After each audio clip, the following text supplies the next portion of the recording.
think we had a number of observations at this table in relation to some potential inclusions or exclusions, but specifically, from my point of view anyway, I do think when it comes to risk and benefits, you didn't mention the whole idea that having a highly capable digitised construction industry is an export, and it's all right. So it means that companies who are operating at that level can work abroad and be of value, in the international market as well. So I think that's a key point for Enterprise Ireland as well to understand that it's good for business.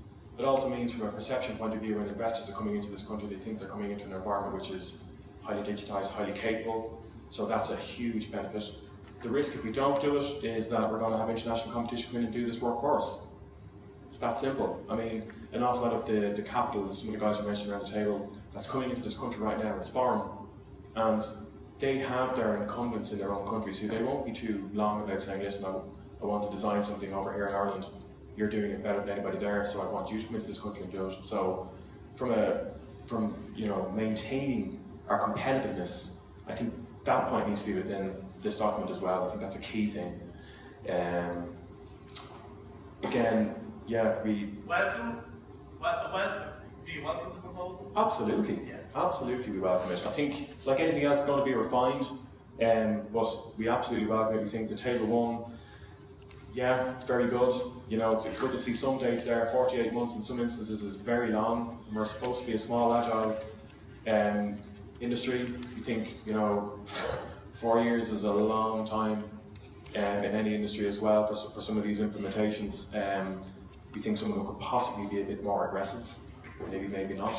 But at least it's really, really good to see that table one is there and somebody's put some kind of target date as well. So. Okay, thanks, Michael. Any other observations?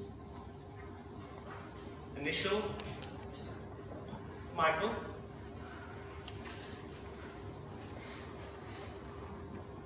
I suppose main observation we make is that there really needs to be the employer, and in this case government, needs to be the driver, and there needs to be a good brief from the government for government contracts. And I don't see enough of that in here. That's part of the weakness of the Level 2 initiative in the UK as well, is that the clients are not educated to ask the right questions about what they want and what they want delivered at the end of the day. And I think that needs to be sorted out very early, because if you don't ask the right questions, you don't get what you want. Yeah, thanks, Michael. Any other observations? Ralph? I suppose similar to the other table that we discussed, was about planning time. This is the first comment. Look, it's only 5 years after the UK put their strategy out, and the timelines just seem, that there might be a 2-year period up to actually implementing a mandate and another 4 years. So talking about 6 years time to start implementing this in certain sectors, particularly housing. Like we have a housing crisis at the moment, and to put a 6-year target on Level 2 BIM on that sector just seems crazy. One comment. Okay. Well, I guess the other point is that the UK's strategy around Level 2 BIM was announced in 2011 or before that even. This discussion document is all around Level 1 and Level 2 BIM. I mean, if we're talking about 4 years down the road, we're going to be 10 years after the UK looked at Level 2 BIM, and the UK are pushing the Level 3 BIM agenda now, so are we too late with this in terms of looking at Level 2 BIM? Should we be moving ahead and thinking, why focus on Level 2 and not think about where we're going, where we've already been? Okay, just before we go to question 2, any other observations? We were hoping that each table might select a person to send an email to Ken or Suzanne to collate it, the information together. Sorry, Ian, you had a... I can do an email. Yeah. That's okay.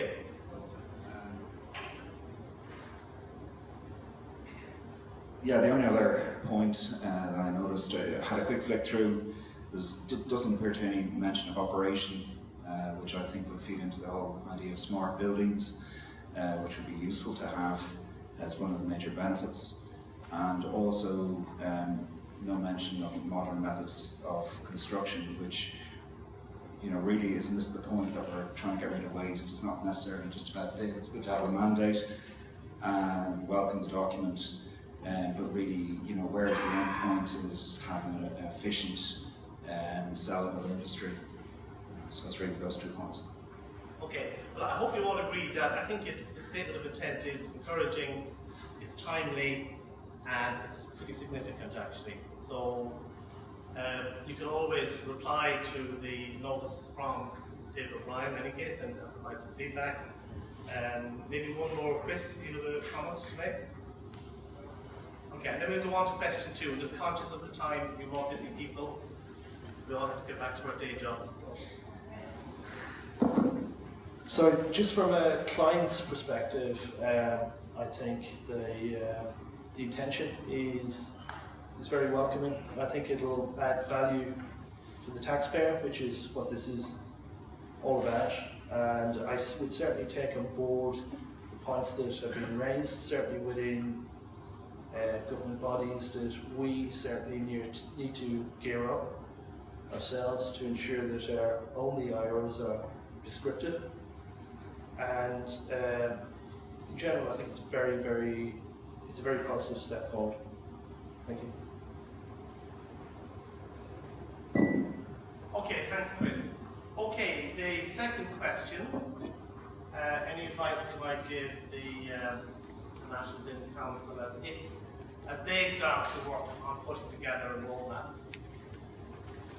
Any other tables would like to make a contribution to that question? Catherine Bronte from DIT. Hi, Catherine. I'm just concerned about the overall, I suppose, what's not mentioned anywhere is what happens with the post-contract documents, or I suppose in that dirty word paper. But realistically, it's not clear what actually is happening there with regards to responsibility, or particularly if the client is holding on to the model and the data, the whole information or part of that. I'm just wondering, has the BIM Council actually looked at that?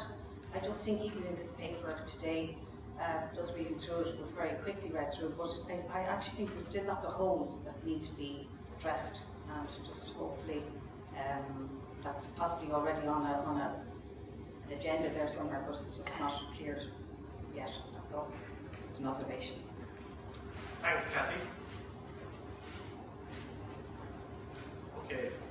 Any other observations on the second question?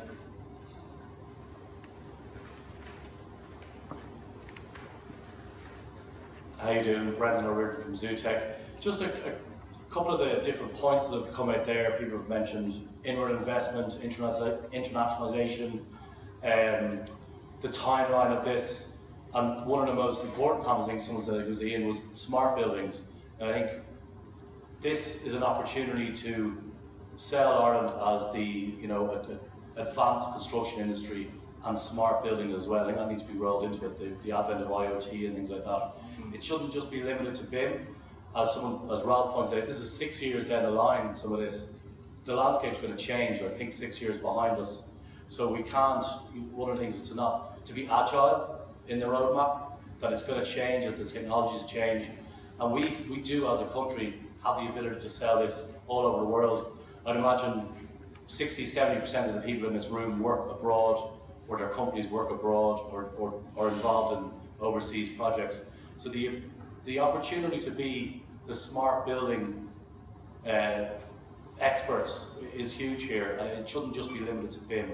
That's my only comment. Okay, thanks very much.